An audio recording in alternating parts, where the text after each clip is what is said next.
এখন আমি মঞ্চে ডেকে নেব আমাদের মাসুদ একাদশের ক্যাপ্টেন, যদিও রানার দলের ক্যাপ্টেন উনি।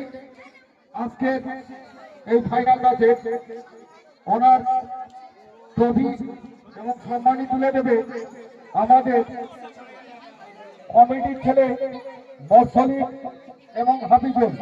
আমি আমার ডাইসের সামনে একটা চেয়ার পাতা রয়েছে, ওখানে একটু উঠে দাঁড়ানোর জন্য আমি অনুরোধ করবো মাসুদ একাদশের ক্যাপ্টেনকে।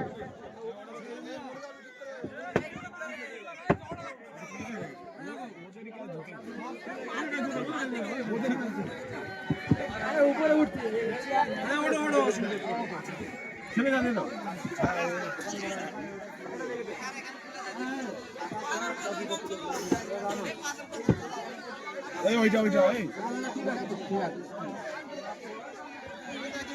এখন কমিটির ছেলেরা মাসুদ একাদশের ক্যাপ্টেনের হাতে রানার্স ট্রফিটি তুলে দিচ্ছে।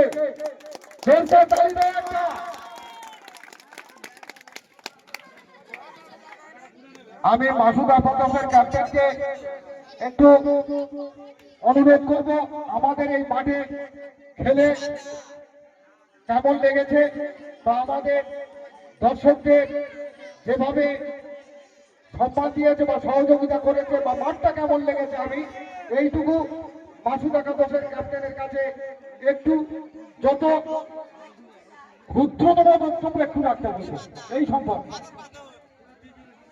শ্রীনগর গ্রামবাসীর উদ্দেশ্যে যে ৮ দলীয় নকআউট ক্রিকেট টুর্নামেন্ট আয়োজিত হয়েছিল তা খুব সুন্দরভাবে পরিচালনা হয়েছিল এবং মাঠ এবং এখানকার দর্শকরা খুবই সুন্দর প্লেয়ারদের খুবই উৎসাহ দান করেছিল এবং কমিটির সমস্ত কর্মীদের অসংখ্য ধন্যবাদ যারা শ্রম দিয়ে এই খেলাটাকে খুব সুন্দর করে তুলেছিল। থ্যাংক ইউ মাসুদ একাদশের ক্যাপ্টেনকে। এখন আমি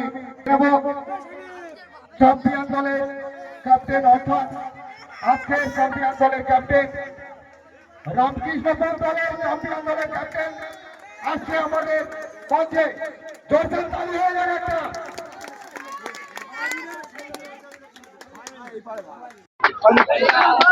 আমাদের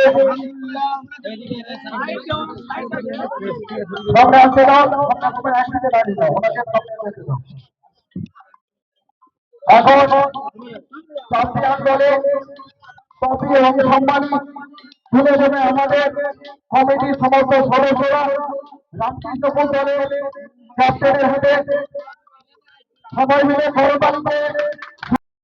যদিও আমাদের প্রতিবেশী গ্রাম সম্প্রীতি বজায় রেখে প্রতিবারে আমাদের গ্রামে খেলার টিম নিতে আসে ওনারা এবং যথেষ্ট সম্মানের সঙ্গে আমরা ওনাদের সঙ্গে ভালো সহযোগিতা করি এবং কেমন খেলায় কেমন আমাদের মাঠ কেমন আমাদের দর্শক আমি রামকৃষ্ণপুর ভাই ক্যাপ্টেনের কাছে হয়েছে, কিন্তু মাঠটা একটু ভালো হলে খুব ভালো হতো।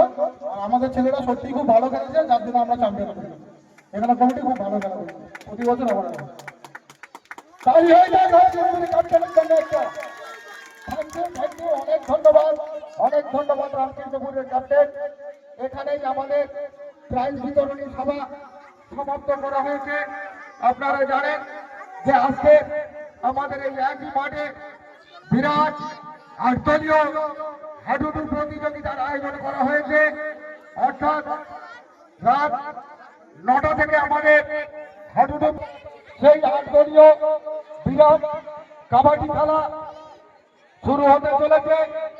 এলাকার বিশিষ্ট নামি দামি প্লেয়ার আর কিছুক্ষণের মধ্যে আমাদের এই মাঠে প্রবেশ করবেন।